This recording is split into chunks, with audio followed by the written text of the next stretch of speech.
2026 മലയാള സിനിമയെക്കുറിച്ചുള്ള 10 പ്രവചനങ്ങൾ.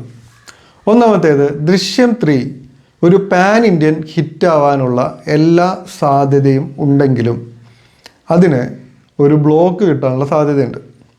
അതായത് ദൃശ്യം എന്ന് പറയുന്ന സിനിമയുടെ സെക്കൻഡ് തെലുങ്കിൽ ഇറങ്ങിയ സമയത്തുള്ള ഒരു റിവ്യൂ എനിക്ക് ഓർമ്മയുണ്ട്. അതിൽ ആ റിവ്യൂ ചെയ്യുന്ന ആൾ പറഞ്ഞത് ദൃശ്യം 2 ഞാൻ ഓൾറെഡി കണ്ടു, സോ ഇത് കാണുമ്പോൾ എനിക്ക് പുതിയതായിട്ടൊന്നും കിട്ടുന്നില്ല, സോ ഈ ഒരു സിനിമയെ കാണാനുള്ള ഒരു ഇൻട്രസ്റ്റ് എനിക്ക് കുറഞ്ഞു എന്നുള്ളതാണ്. സോ ദൃശ്യം എന്ന് പറയുന്ന സിനിമയ്ക്ക് എല്ലാ ഭാഷയിലും ആരാധകരുണ്ട്. സോ ദൃശ്യം 3 എന്താകും എന്ന് അറിയാനുള്ള ആകാംക്ഷയും എല്ലാവർക്കും ഉണ്ട്. സോ ആദ്യം ഇറങ്ങുന്ന സിനിമയ്ക്ക് ആ ഒരു അഡ്വാൻറ്റേജ് ഉണ്ട്. ആ ക്യൂരിയോസിറ്റി കാരണം എല്ലാവരും ഈ സിനിമ ഒന്ന് കണ്ടു നോക്കും. പക്ഷെ അവിടെ ഉള്ളൊരു കുഴപ്പം, ദൃശ്യം 3ക്ക് ഒഫീഷ്യലി മറ്റെല്ലാ ഭാഷകളിലേക്കും റീമേക്ക് വരാനുള്ളത് കൊണ്ട് അതാത് സംസ്ഥാനങ്ങളിലെ അതാത് ഭാഷകളിലുള്ള ഇത് റീമേക്ക് ചെയ്യാൻ റൈറ്റ്സ് വാങ്ങിയ കമ്പനികൾ അവിടെ ഈ മലയാളം സിനിമയുടെ റിലീസിനെ നിയന്ത്രിക്കാനുള്ള ചാൻസ് ഉണ്ട്. ഇപ്പോൾ മലയാളം സിനിമ അവിടെ ഡബ് ചെയ്ത് ഇറക്കാൻ പറ്റില്ല, എന്തായാലും നമുക്ക് ഒറ്റ ഭാഷയിലേ ഇറക്കാൻ പറ്റുള്ളൂ, കാരണം അതിൻ്റെ റീമേക്ക് വരാനുണ്ട്. ഇനിയുള്ളൊരു ഓപ്ഷൻ എന്ന് പറയുന്നത് സബ് ടൈറ്റിൽസ് ആണ്. പക്ഷേ ഈ സബ് ടൈറ്റിലോട് കൂടി തന്നെ വലിയ രീതിയിൽ റിലീസ് വന്നു കഴിഞ്ഞാൽ മറ്റെല്ലാ ഭാഷകളും ഈ സിനിമ ആദ്യം തന്നെ എത്തും, അവിടെ എന്താണ് സംഭവിക്കാൻ പോകുന്നതെന്ന് എല്ലാവർക്കും മനസ്സിലാവും. സോ പിന്നീട് ഒരു റീമേക്കിനുള്ള സ്കോപ്പ് അവിടെ ഇല്ലാതാവും. അപ്പോൾ ഇതിൻ്റെ റൈറ്റ്സ് ഇത്രയും കാശ് കൊടുത്ത് വാങ്ങി വെച്ചിരിക്കുന്ന മറ്റ് ഇൻഡസ്ട്രികളിലുള്ള പ്രൊഡ്യൂസേഴ്സ് എന്തായാലും വെറുതെ ഇരിക്കില്ല. സോ ഈ ഒരു വൈഡ് റിലീസിനെ അവർ ഏതെങ്കിലും തരത്തിൽ ബ്ലോക്ക് ചെയ്യാനുള്ള സാധ്യതയുണ്ട്. സോ ആദ്യം ഇറങ്ങുന്ന ദൃശ്യം 3 എന്ന അഡ്വാൻറ്റേജ് ഈ ഒരു ദൃശ്യം 3 മലയാളം വേർഷൻ ഉണ്ടെങ്കിലും അതിനൊരു പാൻ ഇന്ത്യൻ ഹിറ്റാവാൻ പറ്റില്ല എന്നാണ് എനിക്ക് തോന്നുന്നത്. ഇനി അടുത്ത പ്രൊഡിക്ഷൻ, ഈ വർഷം മമ്മൂക്കയ്ക്ക് ഒരു 100 കോടി സിനിമ സംഭവിക്കും. കഴിഞ്ഞ കുറച്ച് വർഷങ്ങളായിട്ട് അദ്ദേഹത്തിൻ്റെ അഭിനയത്തിന് നല്ല രീതിയിൽ ഡിമാൻഡ് ചെയ്യുന്ന ക്യാരക്ടേഴ്സാണ് എടുത്ത് ചെയ്യുന്നത്. അതിനിടയ്ക്ക് ടർബോ പോലുള്ള കൊമേഴ്ഷ്യൽ ഹിറ്റുകൾക്ക് വേണ്ടിയുള്ള ചില അറ്റംപ്റ്റുകളും സംഭവിച്ചിരുന്നു. പക്ഷേ ഈ വർഷം വരാനുള്ള ചില പ്രൊജക്റ്റുകൾക്ക് കുറച്ചുകൂടെ ക്വാളിറ്റി, അതായത് മമ്മൂക്കയിൽ നിന്ന് നമ്മൾ എക്സ്പെക്ട് ചെയ്യുന്ന ടൈപ്പ് ഒരു ക്വാളിറ്റിയും അതോടൊപ്പം കൊമേഴ്ഷ്യലി ഹിറ്റാവാനുള്ള സാധ്യതയും കാണുന്നുണ്ട്. സോ ഈ വർഷം നമ്മൾ കാത്തിരുന്ന മമ്മൂക്കയുടെ ഒരു 100 കോടി പടം എന്ന് പറയുന്നത് ഈ വർഷം സംഭവിക്കാൻ നല്ല രീതിയിലുള്ള ചാൻസ് ഉണ്ട്. ഇനി അടുത്ത പ്രഡിക്ഷൻ L365 എന്ന സിനിമയാണ്. മറ്റൊരു റൈറ്റർക്ക് വേണ്ടി എഴുതപ്പെട്ട ഒരു തിരക്കഥയിൽ തരുൺ മൂർത്തി വന്ന് ആളുടേതായ ചേഞ്ചസ് വരുത്തി അതിനെ ഹിറ്റാക്കുക എന്ന് പറയുന്നത് തുടരും എന്ന സിനിമയിൽ തരുൺ ഓൾറെഡി ചെയ്തതാണ്. സോ ഈ ഒരു പ്രൊജക്റ്റിലേക്ക് തരുൺ വരുമ്പോൾ അതേപോലെ തന്നെ അദ്ദേഹത്തിന് അത് ചെയ്യാൻ പറ്റും. പക്ഷേ L365 എന്ന് പറയുന്നത് നല്ലൊരു സിനിമയാണെങ്കിലും തുടരും എന്ന് പറയുന്ന സിനിമയുടെ ആ ഒരു സക്സസ് ഇതിനെ ബാധിക്കാൻ സാധ്യതയുണ്ട്. അതായത് ഒരാവശ്യമില്ലാത്തൊരു കമ്പാരിസൺ നമ്മൾ തന്നെ കൊണ്ടുവന്നിട്ട് ഇത് തുടരുമിൻ്റെ അത്ര പോരാ അല്ലെങ്കിൽ തുടരും പോലെ അല്ല എന്ന് പറഞ്ഞിട്ട് നല്ലൊരു സിനിമയാണെങ്കിലും ഇതിന് വിചാരിക്കുന്ന ഒരു ആക്സെപ്റ്റൻസ് കൊടുക്കാതിരിക്കാനുള്ള സാധ്യതയുണ്ട് എന്ന് എനിക്ക് തോന്നുന്നുണ്ട്. ഇപ്പം നിലവിൽ തുടരും ചെയ്ത പോലെ തന്നെ വലിയ ഹൈപ്പില്ലാതെ ആയിരിക്കും ഇവർ പ്രൊമോട്ട് ചെയ്യുന്നതും ഈ സിനിമ റിലീസ് ചെയ്യുന്നതും. പക്ഷേ കാണുന്ന ആൾക്കാർ അനാവശ്യമായ ഒരു കമ്പാരിസൺ കൊണ്ടുവരും, അത് സിനിമയെ ബാധിക്കാൻ സാധ്യതയുണ്ട് എന്നാണ് എനിക്ക് തോന്നുന്നത്. ഇനി അടുത്ത പ്രൊഡിക്ഷൻ, ഖലീഫ എന്ന് പറയുന്ന സിനിമ. വിലായത്ത് ബുദ്ധ കാര്യമായി ഹിറ്റാവാത്തത് കൊണ്ട് പൃഥ്വിരാജിൻ്റെ അടുത്ത സിനിമ എന്ന രീതിയിൽ ഖലീഫയ്ക്ക് വലിയ ഹൈപ്പ് വരില്ല എന്ന് തോന്നും. പക്ഷേ ഖലീഫ അവർ നല്ല രീതിയിൽ പ്രൊമോട്ട് ചെയ്ത് നല്ല ഹൈപ്പ് ഉണ്ടാക്കും. പ്രത്യേകിച്ചും വൈശാഖിൻ്റെ ഒരു സിനിമയാണ്, ഒരു കൊമേഴ്ഷ്യൽ സിനിമയാണ്. ട്രെയിലർ ഇപ്പോൾ വന്നിരിക്കുന്ന ആ ഒരു പ്രൊമോഷണൽ വീഡിയോ തന്നെ നല്ല രീതിയിൽ ഹൈപ്പ് ഉണ്ടാക്കുന്ന രീതിയിലാണ്. പക്ഷെ ആ ഹൈപ്പ് തന്നെ ഈ സിനിമയ്ക്ക് വിനയാവാനും സാധ്യതയുണ്ട്. കാരണം ഇതൊരു average above average kind of സിനിമയായിരിക്കും. പക്ഷേ ഈ ഹൈപ്പ് കാരണം നമ്മൾ അതിനേക്കാൾ കൂടുതൽ പ്രതീക്ഷിക്കും. അപ്പോൾ സിനിമ കാണുന്ന ആൾക്കാർക്ക് ഒരു സാറ്റിസ്ഫാക്ടറി എന്ന് പറയുന്ന ഫീൽ കിട്ടാതെ വരും.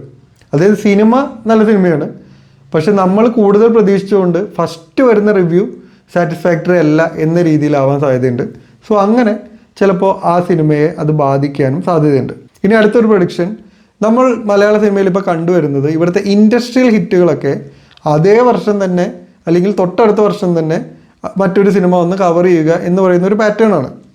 പക്ഷേ ഈ വർഷം നമുക്ക് 2025 ലോകയാണ് ഇപ്പോൾ നിലവിൽ ഇൻഡസ്ട്രിയൽ ഹിറ്റിൻ്റെ റെക്കോർഡ് ഇട്ടിരിക്കുന്നത്.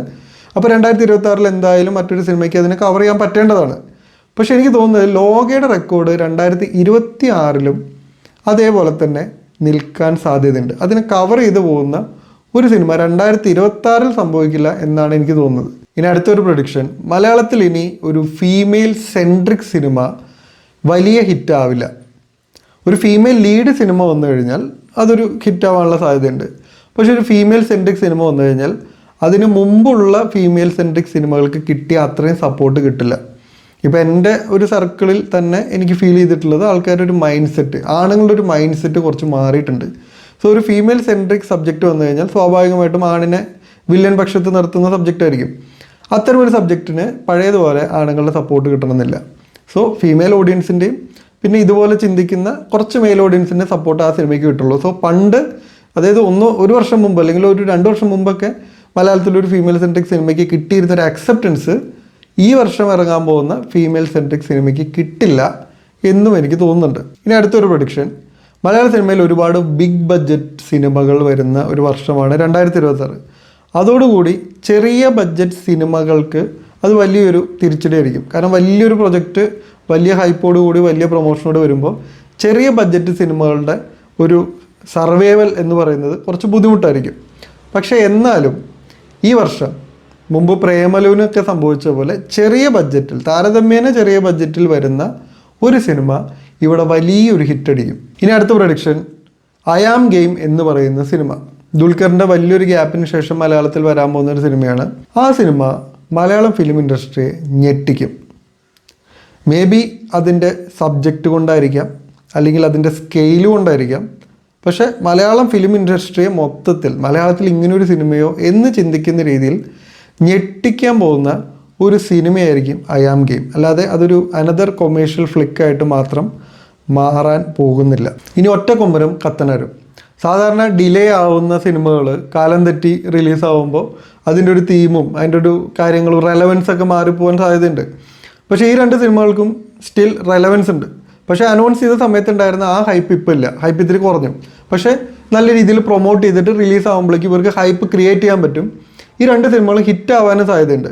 പക്ഷേ എന്ത് പറ്റുമെന്ന് വെച്ചാൽ ഇത്രയും സമയമെടുത്തതുകൊണ്ടും ഇത്രയും എമൗണ്ട് ഇൻവെസ്റ്റ് ചെയ്തുകൊണ്ടും ഇതിന് കിട്ടുന്ന റിട്ടേൺസ് എന്ന് പറയുന്നത് ആ സിനിമയ്ക്ക് വേണ്ട അത്രയും നല്ല രീതിയിലുള്ള കളക്ഷൻ ഈ 2 സിനിമയ്ക്കും കിട്ടാനുള്ള സാധ്യത കുറവാണ്. പക്ഷെ അതോടുകൂടി ഞാൻ പ്രതീക്ഷിക്കുന്നത് മലയാളത്തിൽ കുറച്ചുകൂടെ ബിഗ് ബഡ്ജറ്റ് അറ്റംപ്റ്റുകൾ ഇനിയും കൂടുമെന്നാണ്. അപ്പോൾ നമ്മൾ പ്രതീക്ഷിക്കും വലിയ 2 ബിഗ് ബഡ്ജറ്റ് സിനിമകൾ കാര്യമായിട്ട് കളക്ട് ചെയ്തില്ലെങ്കിൽ അതോടുകൂടി ആൾക്കാരൊന്ന് പാനിക്കാവും, വലിയ എമൗണ്ട് ഇൻവെസ്റ്റ് ചെയ്യുന്നത് നിർത്തും എന്നാണ്. പക്ഷെ നേരെ തിരിച്ചാണ്. ഇപ്പോൾ ആദ്യമായിട്ട് പോലീസ് സ്റ്റേഷനിൽ കയറുന്ന സമയത്ത് ഒരു പേടി ഉണ്ടാവും, 2 വട്ടം കയറി ഇറങ്ങി കഴിഞ്ഞാൽ പേടി മാറും എന്ന് പറഞ്ഞ പോലെ ഇതുപോലെ 1-2 പ്രൊജക്റ്റുകൾ ചെറിയ രീതിയിൽ കൈപൊള്ളുന്നതോടുകൂടി ബാക്കിയുള്ളവർക്ക് കൈപൊള്ളിയാലും കുഴപ്പമില്ല എന്നൊരു മൈൻഡ് സെറ്റിലേക്ക് മാറാനാണ് സാധ്യത. സോ ഇനിയും ബിഗ് ബഡ്ജറ്റ് സിനിമകളാണ് മലയാളത്തിൽ ഇനി സംഭവിക്കാൻ പോകുന്നത്. ഇനി അവസാനത്തെ പ്രൊഡിക്ഷൻ, തുടക്കം എന്ന ജൂഡ് ആൻ്റണിയുടെ സിനിമ ഒരു ഇൻട്രസ്റ്റിംഗ് സിനിമയായിരിക്കും. നമുക്കിപ്പോൾ നിലവിൽ 0 എക്സ്പെക്റ്റേഷനാണ് ആ സിനിമയെക്കുറിച്ച്. ജൂഡ് ആൻ്റണി ഇതിന് തൊട്ട് മുമ്പ് ഒരു ഇൻഡസ്ട്രിയൽ ഹിറ്റ് ഡയറക്റ്റ് ചെയ്ത സംവിധായകനാണ്. പക്ഷേ ആ ഒരു ഫാക്ട് എടുത്ത് മാറ്റിയാലും ഫീമെയിൽ ലീഡ് വരുന്ന ജൂഡ് ആൻ്റണിയുടെ സിനിമകൾ, അതിപ്പോൾ സാറാസ് ആണെങ്കിലും ഓം ശാന്തി ഓശാനി ആണെങ്കിലും നല്ല ഇൻട്രസ്റ്റിംഗ് ആയിട്ടുള്ള സിനിമകളാണ്. അതായത് ജൂഡിൻ്റെ ഒരു കാഴ്ചപ്പാട് എനിക്ക് നല്ല ഇൻട്രസ്റ്റിംഗ് ആയിട്ട് തോന്നിയിട്ടുണ്ട് ഈ ഫീമെയിൽ സബ്ജക്റ്റുകളുടെ കാര്യത്തിൽ. സോ തുടക്കം എന്ന് പറയുന്ന സിനിമയും അത്യാവശ്യം എൻഗേജിങ് ആയ നല്ല ഇൻട്രസ്റ്റിംഗ് ആയ ഒരു സിനിമയായിരിക്കും. പക്ഷേ മോഹൻലാലിൻ്റെ മകൾ എന്ന് പറയുന്ന ഒരു എക്സ്പെക്റ്റേഷനൊക്കെ വെച്ച് കാണുമ്പോൾ ഒരു മിക്സഡ് റിവ്യൂ ഒക്കെ വരുള്ളായിരിക്കും. പക്ഷെ ഒരു സിനിമ എന്ന രീതിയിൽ അത് നല്ല ഇൻട്രസ്റ്റിംഗ് സിനിമയായിരിക്കും. ഇപ്പം നമ്മൾ തീരെ ഇഗ്നോർ ചെയ്തിരിക്കുന്നുണ്ടെങ്കിലും അങ്ങനെ ആയിരിക്കില്ല, അതൊരു ഇൻട്രസ്റ്റിംഗ് ആയിട്ടുള്ള സിനിമ തന്നെ ആയിരിക്കും എന്നാണ് എനിക്ക് തോന്നുന്നത്. സോ ഇതാണ് എൻ്റെ 10 പ്രഡിക്ഷൻസ്. ഇതുപോലെ നിങ്ങൾക്ക് പ്രഡിക്ഷൻസ് എന്തെങ്കിലും ഉണ്ടെങ്കിൽ നിങ്ങൾ കമൻറ്റ് ചെയ്യൂ. എന്നിട്ട് നമുക്ക് ഈ വർഷം അവസാനം ഇതിലേതൊക്കെ നടന്നു എന്നുള്ളത് നോക്കാം. 10ൽ 10 ശരിയാവുകയാണെങ്കിൽ ഞാൻ ഒരു പ്രൊഫഷനും കൂടെ തുടങ്ങാമെന്നാണ് ആലോചിക്കുന്നത്. അപ്പോൾ വീഡിയോ ഇഷ്ടപ്പെട്ടാൽ ലൈക്ക് ചെയ്യുക. അടുത്ത എപ്പിസോഡിൽ മറ്റൊരു കാര്യം പറയാൻ വേണ്ടി വരാം. Thank you for watching.